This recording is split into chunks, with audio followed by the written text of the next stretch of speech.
सुप्रभात। बाबा कहते हैं, मेरे प्यारे बच्चे, जानता हूँ तुम्हारे मन में संशय रहता है, लेकिन ये भी याद रखो, मैं हर जगह तुम्हें दर्शन देता हूँ। मेरी हर जगह तुम दर्शन कर पाते हो। शायद किसी और की नज़रें नहीं देख पाती, लेकिन तुम मुझे देख करके कहते हो, यहाँ बाबा दर्शन दे रहे हैं। बताते हो लोगों को, और तुम्हारी नज़रें मुझे ढूंढ ही लेती हैं। फिर किस तरह का संशय?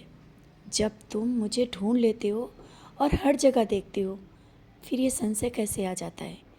और ये क्यों सोचते हो कि मैं तुम्हारे साथ हूँ या नहीं, जब मैं तुम्हें हर जगह दर्शन देता हूँ?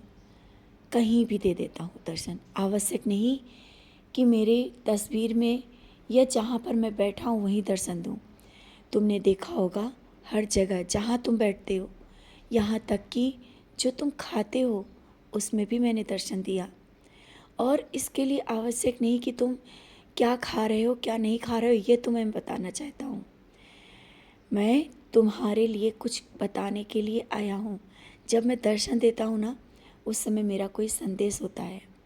तुम किस दुविधा में पड़े हो, क्या हो रहा है तुम्हारे, जो तुम सोचते हो ना कि इस तरह से पूजा करने में क्या खाना चाहिए क्या नहीं खाना चाहिए, किस विधि विधान से पूजा करनी चाहिए। बच्चे, मेरी पूजा करने के लिए कोई विधि विधान की आवश्यकता नहीं होती है। बस तुम्हारे भाव ही मेरे विधि विधान हैं। और मैं देख रहा हूँ कुछ दिनों से तुम हस्तरेखा पर भी बहुत विचार कर रहे हो। अपना भविष्य देखना चाहते हो, दिखा रहे हो कि कोई तुम्हारा भविष्य बता दे। जब तुम मेरे पास हो, फिर तुम्हें भविष्य की किस बात की चिंता? क्यों इतना बेचैन हो और क्यों परेशान हो? किस तरह के ताबीज़ों में और तंत्र मंत्र में भाग रहे हो? रुको, आगे इन बातों को ज़्यादा बढ़ने से पहले अभी रुक जाओ। जो भी परेशानियां हैं ना, ऊदी का सेवन करो।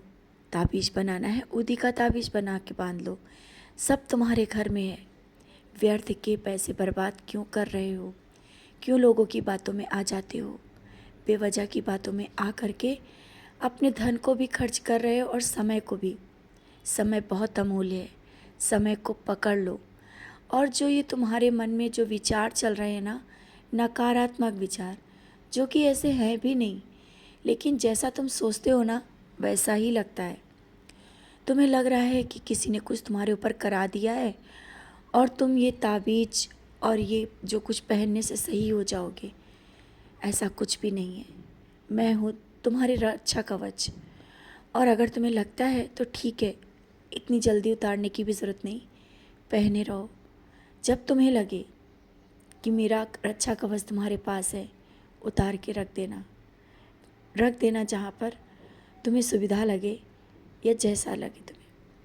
लेकिन तुम मुझ पर विश्वास करते हो, मेरी पूजा करते हो, और जिस तरह से तुम मेरे इन हाथों से सेवा करते हो, तुम्हारी कोई कुछ भी नहीं कर सकता है।